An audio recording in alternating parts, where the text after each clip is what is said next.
On le connaissait comme le porte-parole de la police de Bruxelles-Capitale, un auteur aussi de romans policiers.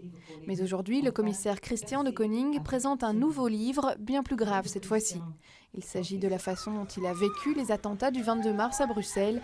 Il était alors de service. J'ai vu des choses atroces, des choses que personne ne devrait voir en fait. J'ai vu des gens qui étaient là assis, qui sortaient de la bouche du métro, qui étaient là assis, qui étaient blessés, qui étaient dans un état second.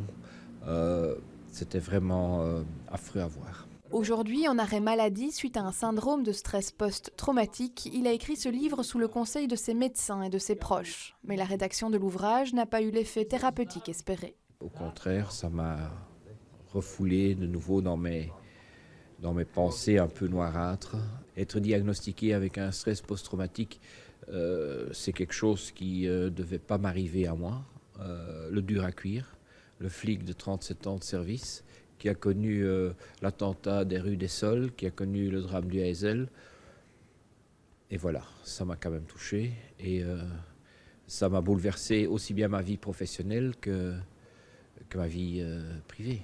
Même s'il souffre toujours aujourd'hui, le commissaire de Koning espère que son livre atteindra plusieurs objectifs. Ça pourrait être un soutien aux personnes qui ont aussi été victimes, qui sont aussi victimes d'un stress post-traumatique, et qu'on puisse ouvrir le débat concernant le stress post-traumatique parmi les secouristes, parmi les policiers, parce que c'est un sujet encore assez tabou.